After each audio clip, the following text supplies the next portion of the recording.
Welcome back, everyone, for our second presentation today. Kathryn Grant has stayed with us, and she'll be talking about using the timeline grid, practical examples. And this is a freely available timeline grid that she has put together for us. And so, Kathryn, take it away. Great. Thank you so much, Laurie. And everybody, thank you for joining us again.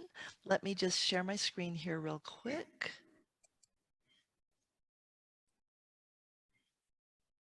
And go into full screen mode. There we go. Okay. Looks great. So, thank you, Gerhard. Appreciate that. So, because you never know, one time I was talking away and somebody finally said at like 5 minutes into it, we can't see your screen. Oh, great. So everybody, welcome back. And for those of you who may have missed the first class, it was recorded. And also this was recorded in different versions for the BYU Family History Library. So you can find recordings on YouTube. And Gerhard, I don't know how will these recordings be made available? Do you want to mention that? They mention we keep them on Facebook Live on the UV Tag Facebook page for a couple of months. Cool. We also place them on our YouTube channel, usually sometime during the weekend. And after that time, we remove them from there, and they are accessible to members of the UV Tag group at our website, uvtag.org. Thank you so much. And if I can just put in a plug for UV Tag, it is an amazing group, and the dues are incredibly reasonable. $35 a year. Isn't that still the rate, Gerhard? If I'm not No, mistaken. it's $15. Oh my gosh. So it's even better than I thought. Maybe I was mixing you guys up with like another genealogy society. So $15 a year, you guys, and you can join in from any place in the country, even though the word Utah is in the title. That does not restrict anything in any way. Everybody is welcome. And it's just been, I've felt like I've got way more than my 15 bucks We of have value. members from Europe too, Kathryn. Awesome. I didn't know that. That's great. So yeah, don't let the word Utah in the title put you off. It's interesting. Just lately, I've had people accuse me of, and not, uh, how do I say this? They weren't making specific accusations. They just kind of said, well, all you people from Utah, blah, blah, blah. And I was like, no, not all us people from Utah. We're not the self-centered, or Utah-centric people that you're making us out to be. We're really turning into a global society, just speaking in general, and the church is getting more global. And just this society has been, UV Tag has been welcoming and inclusive, and so anybody from any place is welcome to join. So I just wanted to make that very clear. So let's move on to the presentation for today, using the timeline grid, practical examples. So this follows up on the first class. In the first class, we learned about what the timeline grid is and how it can benefit you. In this class, we're going to look at 4 actual examples from research so that you can get an idea of how it can be valuable to you in actual research scenarios. So, overview for today's class. For the first example, will be finding missing children. By the way, these will move from simple to more complex. So we're going to start out easy and then kind of build. So finding missing children.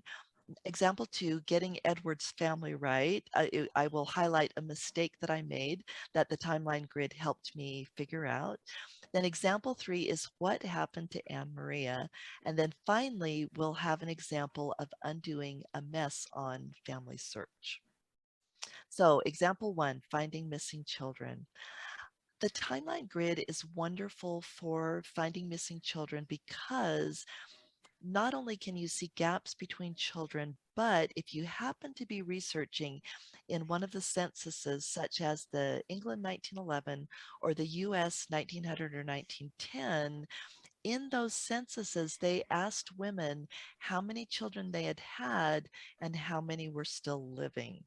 And so in this particular 1911 census, Emily reports that she had had 7 children but only 6 were living. Well, as I look over the timeline grid, I only ever found 6 children. So I know that one is missing.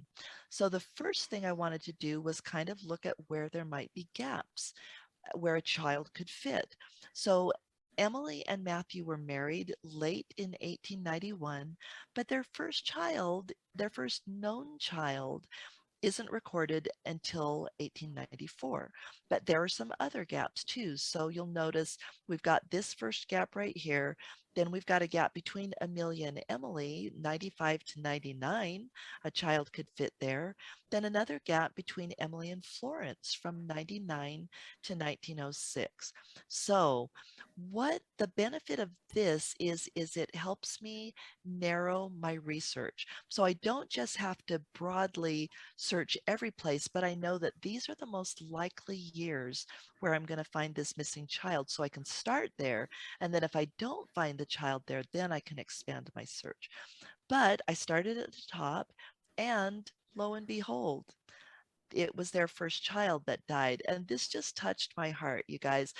You know, this I mentioned in the earlier class how the timeline grid helps you know your families, and this is another example where you can just imagine that this young couple was in love and gotten married, and she was pregnant with the first child, and he lived about a year, and then I haven't ordered the death certificate, so I don't know the cause of death, but for whatever reason he didn't live beyond a year.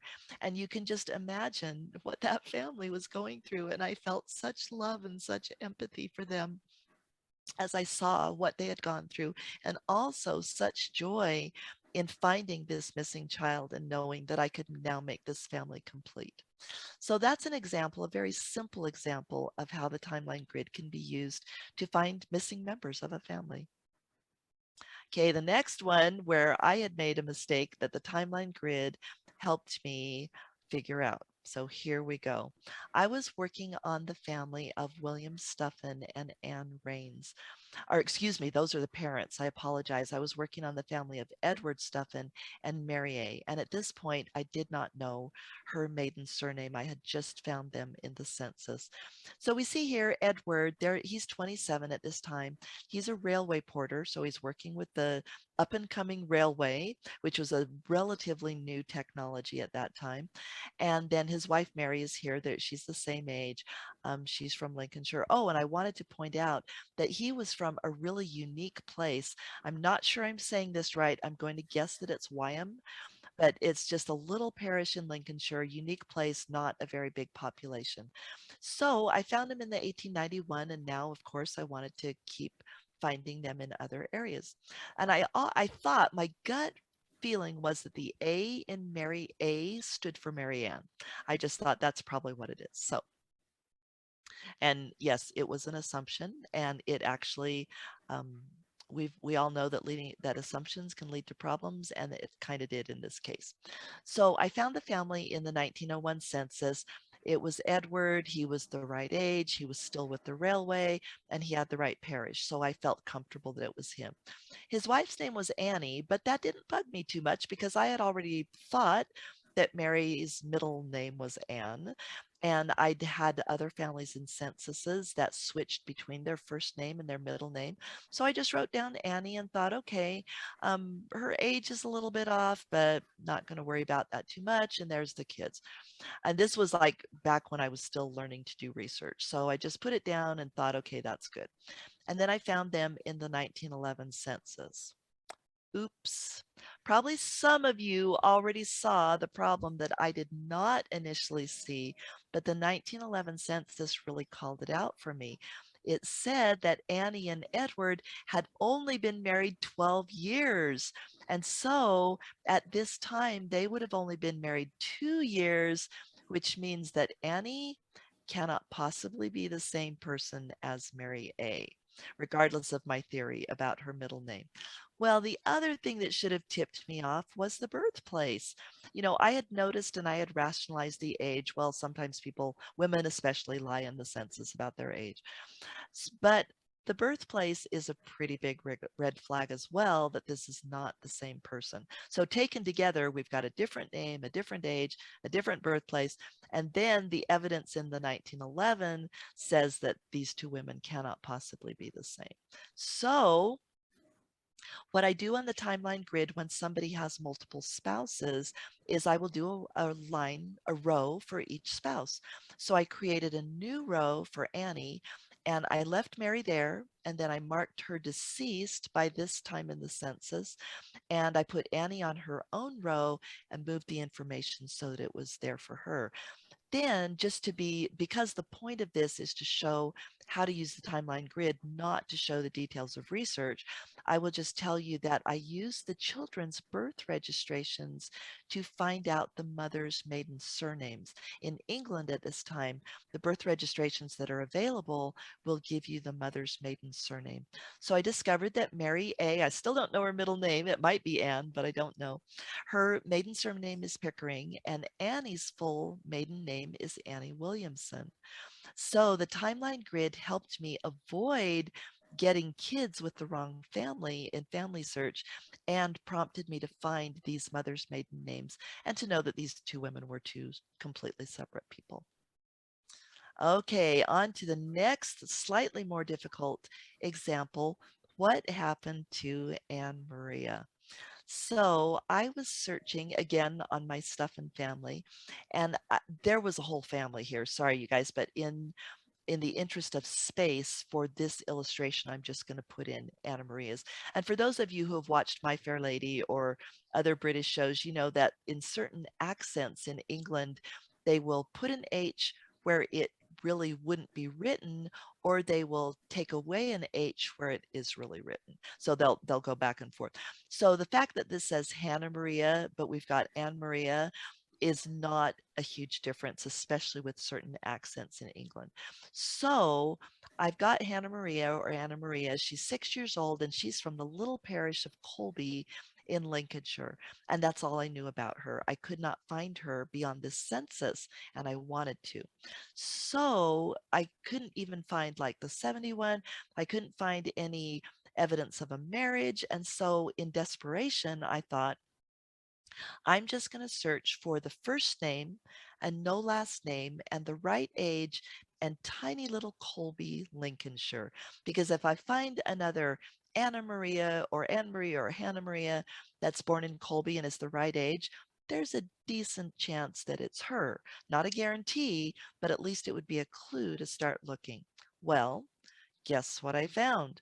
I found an Annie Bingham as the wife of this George Bingham. She's the right age and she's from Colby. So I set about trying to prove that she really was Anna Maria Stuffin. The first thing I did was look for a marriage to a George Bingham. Nothing. Next thing I did was look for birth registrations for the children because it would give the mother's maiden name. Nothing, no matter what I looked. And you guys, I tried all kinds of creative searching. I just could not come up with any information that would help. So I decided to keep going through the censuses and see what I could find. I hoped that I would find this whole family again in the 1891 census, but I didn't. What had happened, sadly, by this time, George was a widower and his wife had died. His son George was not with him. His son William was, but little Fanny was not. She was only 4 months old in the previous census, so she would have been about 10 by this time. And that actually didn't surprise me that she wasn't with the family, because often a father who was responsible for supporting the family didn't feel like he could support, take care of a young child. So he would ask one of the relatives to take care of the child. So, and I knew this was my right George because he was living at the same address. And he had a very unique occupation. He was in the brush making business. So here he's a brush maker and here he's a brush manufacturer. So, and the son was the same. And so I felt very confident that this was the right family and that Annie had indeed passed away. So I thought, well, I'll start looking for death information on Annie. And I found a death record and I was so excited. And so Anna Maria Steffen, and as it happened, I was actually working with my sister Barb at the time. And I said, Barb, I think I found her. Look at this. She's dying at the right time. And her name is Anna Maria Steffen. And Barb looked at this and she said, that can't be her. She should have died under the name Bingham. And we look down here and see that she was a spinster, which means an unmarried woman. And her dad was George. So it matched the dad George, but who was actually, I didn't show that on the grid, did I? On the original place where she was in the first census where I found her, her dad's name was George. So I felt like this was the death for my Annie Maria, but that would mean it wasn't, that Annie Bingham could not be this Anna Maria Steffen because of the difference in names.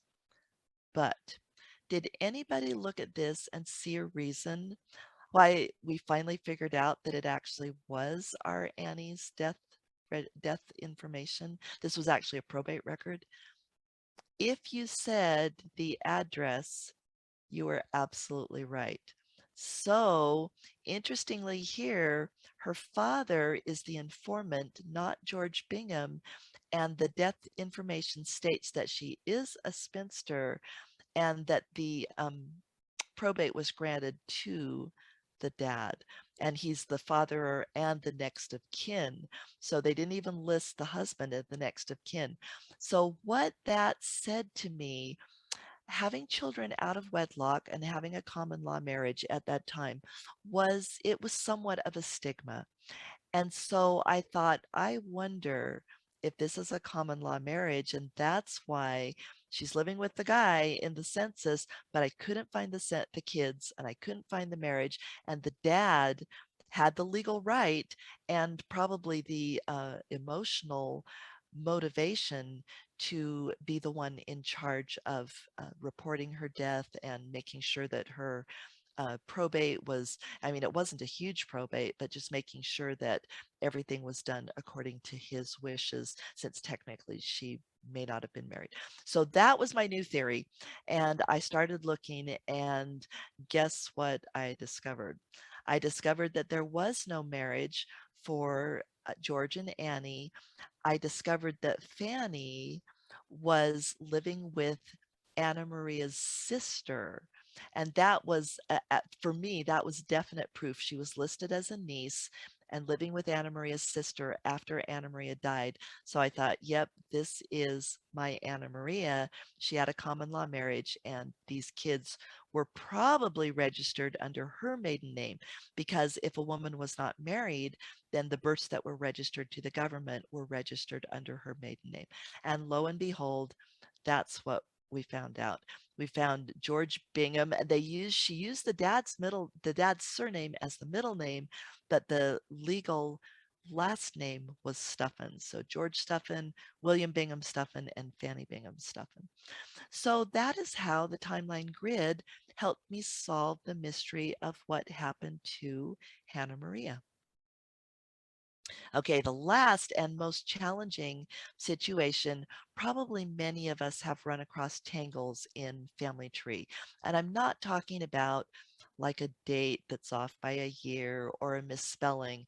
I'm talking about like people with 30 kids, or kids that should have been in the same parish or born in rotating parishes, or they're born after the parents' deaths or something. I'm talking about those messes where you get in there and you go, something's really wrong here. This family needs major cleanup. So this happened with a man named Samuel Hibbert. I noticed on his person page in Family Tree that he had like a boatload of kids, too many kids that he shouldn't have had. He was having kids after he died.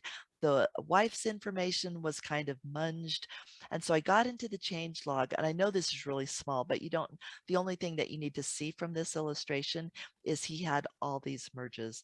He had 11 merges. And not only that, when I started undoing the merges, I found 2 more that had been merged inside the people that were merged into this Samuel. So he had 13 merges, a large percentage of which were wrong.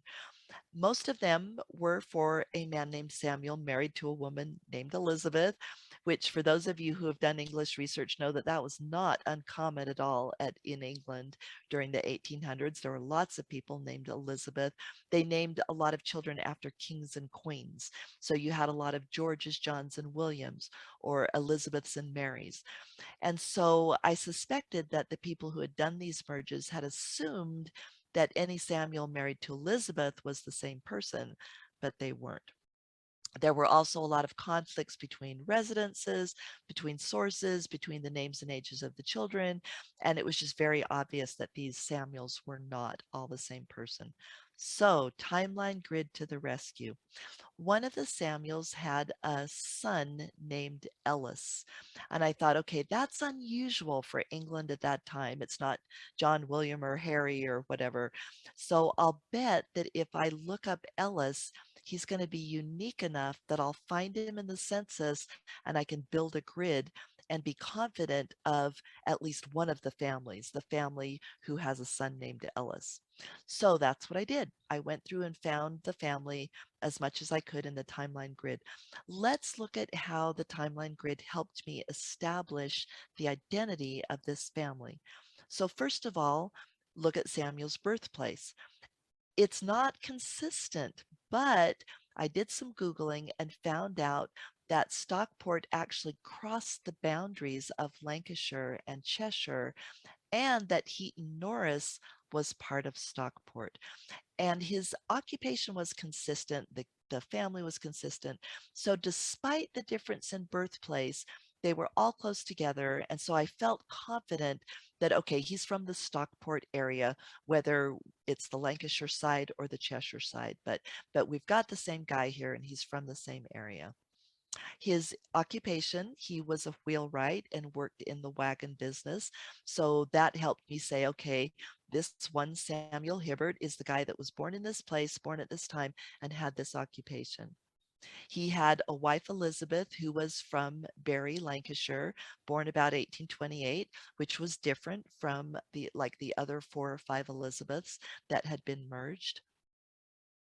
The family lived in Openshaw, which was also unique because some of the other families were in different areas, I can't remember if they were all in Lancashire actually, but they were at least in different parishes.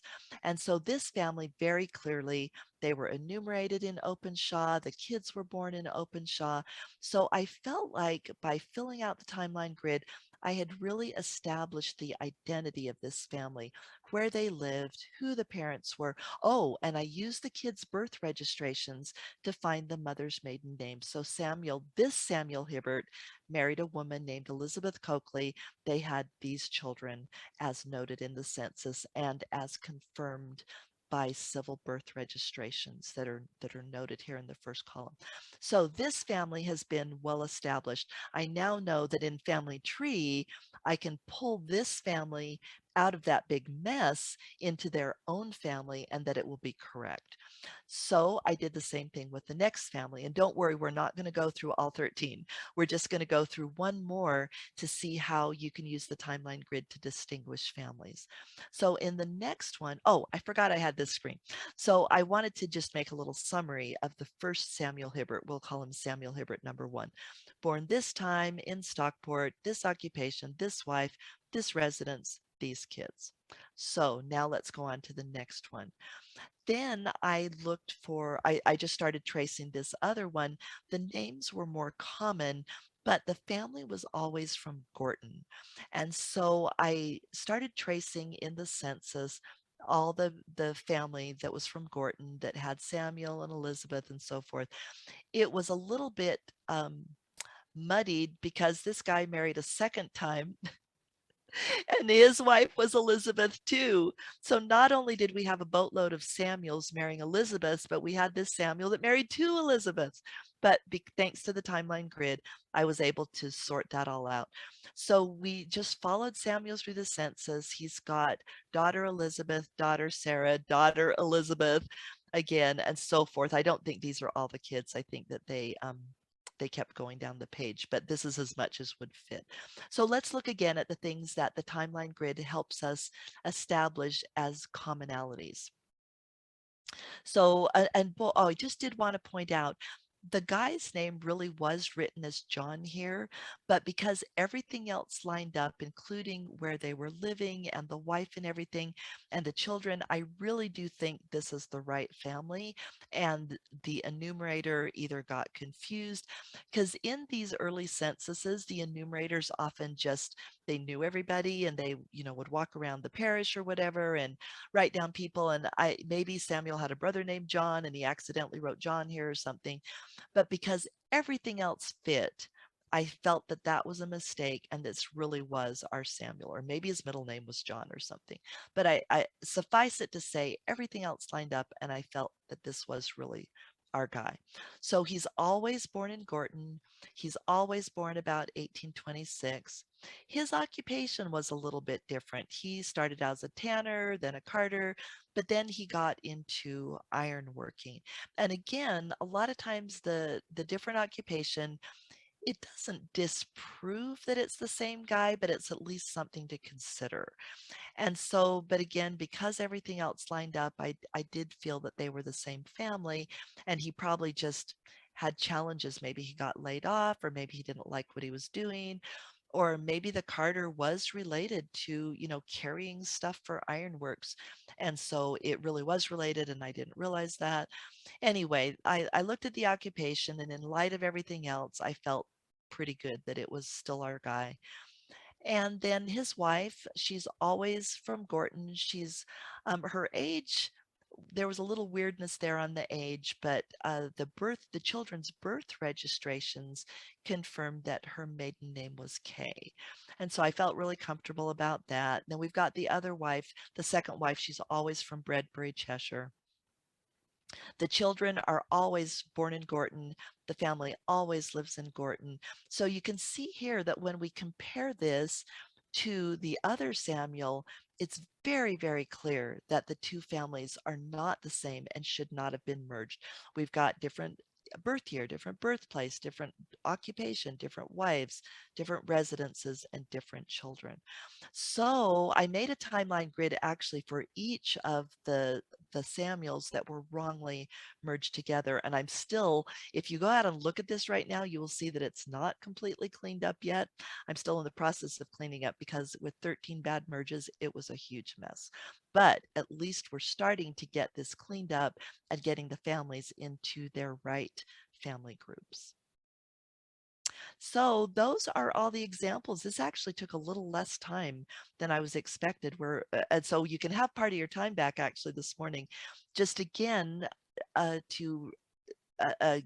this was given in the first class, but the timeline grid, we can pop that in the chat for everybody. And Gerhard, maybe you're already on that, doing that. We can let people know this link. Let me just click on it.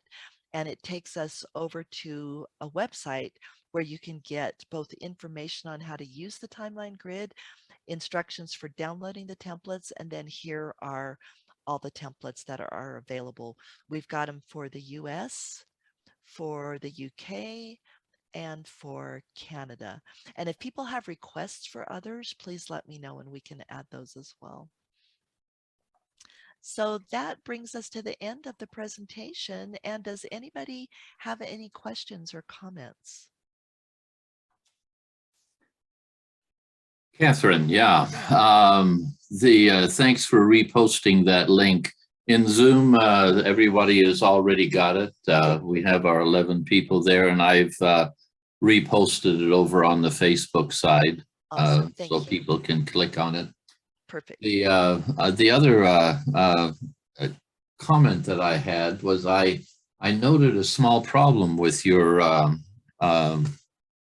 Hibbert, Samuel Hibbert, #1. Yeah, should we pop back over there? You go back to the first screen. Sure. Keep going. Hold on. Back here. If you look at the age 32 in 1881, that should be born about 1829, not 39 on that screen. Thank you. It's only a year off from Elizabeth Oakley, which is correct as an estimate. And so on this screen and subsequent screens, your Hibbert #1 is actually closer. The wrong in age to the other Hibbert, Thank which you. weakens your argument. Yeah, it would if we didn't have all the other Yes. stuff to compare. Let me get back to Right, the right. comparison screen. Yeah, I But agree. yeah, you're I absolutely agree. right. This should be 29 or 28, depending. I should find a birth record actually on that. But yeah, you're absolutely right. That would be much closer to this, yet all the other information does clearly indicate they're separate families. But thank you so much for catching that. And I will fix that on the slide deck so that it's fixed for future classes. We have a recommendation from Facebook participants. It's, Linda suggests that it would be great to post those timeline grids into Family Search. I agree. For your explain your research process. Yeah, and I got a lot of thank yous. We had 21 people max watching the live broadcasts up until now. Well, thank you. Thanks for all you who joined. And I actually have put a timeline grid in as a source. I just, you know, you can create a source in Family Search and then just link straight to it. So yeah, that is an excellent suggestion. And I think it could really be helpful. I don't do it nearly as often as I should. So thank you for that reminder to put that grid in there, because then people have immediate access to a picture of the whole family. We'll see why you did what you did. Exactly. Would you like to comment on what you were telling us over the break about how you can work on these grids offline? Oh, yes, absolutely. So Google Drive, if you choose to use Google Drive, they have a function where you can actually save your Google Drive content to your hard drive and you can work offline. So for those of you there's a couple of reasons to do that. One is, what if you don't have internet access? What if the internet goes out? Like during the break, Eileen was saying they had a bad storm and they lost internet access for a period of time. So that's one reason to do it. But another reason is as a backup. So, you know, heaven forbid, but what if Google goes out of business? I don't think it's going to happen, but still, it's always a good idea to have a backup. So enabling the feature to save Google Docs offline, it makes a great way to save those so that you just are very confident you won't lose your information. And I would say if you want to know how to save your Google Drive content offline, Google it. And Google Help is fantastic. I've noticed it's very clear. It's very easy to read. So if you Google, how do I save my Google Drive content offline? You'll find some Google Help articles and they will explain to you how to do it. Thank you. You bet. By the way, on Facebook, we had Ellen still stay online from Alberta, Canada for this presentation. That's awesome. Had someone indicate they were from California. Wonderful. So, so between the two, we hit stuff in both ends of the coast, as well as our neighbors to the north. Fantastic. That's really good. Agreed. A lot of times people would contact me and want to know if there was something that we were learning here in Utah, you know, about how Family Search works, or if there was something that was coming out of the genealogy community here about something that they were worried about, because things didn't seem to get very far, you know. And now that we have the ability to do these broadcasts and share what we're learning and what we're doing, it's really good. Oh, it's awesome. I agree. Totally agree. And people used to tell me, well, because they tell me, well, how do you know this? And how do you know that? And I said, oh, well, I went to this conference, or I went to that conference. And they were saying, well, yeah, but I don't have time to go to conferences, or that costs too much money. Well, now if you can just go to YouTube and you can find a class on just about anything you want to know about. Yeah, so seriously, I think that's awesome. Pretty awesome, you know. They don't know why, but that's why I started teaching a lot more, because if I could teach a class at a conference, then I could get in free. That is one of the perks for sure. Yes. Yeah, but I love that so many conferences are online now, have Oh, virtual options. It's fantastic. it is. You have a comment, Rayanne? No, I just decided that I probably shouldn't be hiding. Oh, Yay, we see you now. we're real people. Yeah. That's right. If anybody has a need to know about Hispanic research, especially for Northern Mexico, I've been working with the conference now for about a year and a half or two. They put on 2 conferences a year fully online. And Oh. thanks to my being Hispanic by marriage, I have picked up some knowledge in this area. And so I've been doing some classes for them. And it's a really good conference. And they have a really good website with tons of info. So Oh, contact me that's if you need to awesome. know. Oh my goodness, Laurie, actually, I think I'm going to take you up on that if you're okay with that. Sure. I have found a couple of mangles on Family Tree in one, shoot, I want to say one was probably Colombia, one was Brazil, and that like they had 30 kids in the family. And Oh, even for wow. prolific families, I guess if they had multiple births, maybe it's all okay, but my gut feeling is that it's probably not okay. And I would love to get your input on, like I tried to read the christening records and so forth, and they'll list grandparents and everything, and I just am not confident that I'm interpreting the records correctly.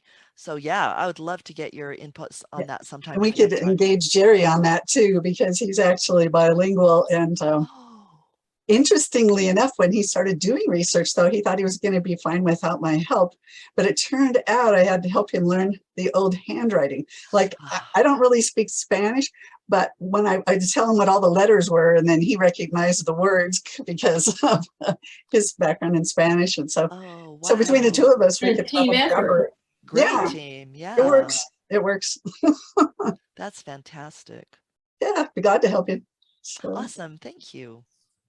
yeah, I keep forgetting to mention that group. It's called We Are Cousins. So We are cousins. Now, what is that group, Laurie? it's actually a group. It kind of focuses on people from northern Mexico, the Okay. 3 provinces, Nuevo León, Tamaulipas, and oh golly, Jerry, what's the third one? Anyway, it's that northeastern section of Mexico. It's right below Texas, and then those people. Coahuila. What? Coahuila. That's Coahuila. it. Coahuila. And those 3 areas, and then they kind of bled over into Mexico, and so it's kind of and this is where a lot of Jerry's ancestry is from, and so I ran onto them and got to be. I do a lot of Texas research because of Jerry's and my ancestors being. I have Texas ancestry myself Okay. on several accounts, and so I just kind of was able to work in some classes that are helpful for them. So. That's awesome. Laurie, let's terminate the Facebook watchers. Thank them and then continue the discussion Okay. What, without Facebook. you guys don't all want to listen to us talk about Spanish research?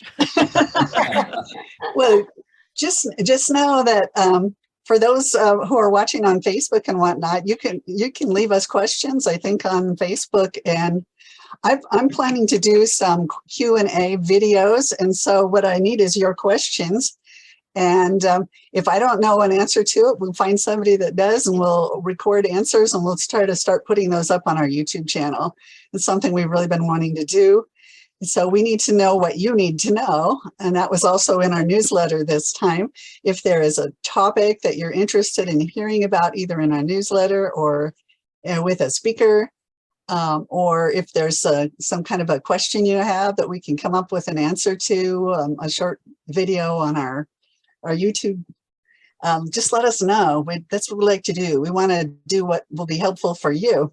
And so thank you for being with us, and spread the word. and we'll see you next time. Okay. Oh, and I forgot to thank Kathryn again. Yeah, You're thank you so welcome. much. Oh, thank you.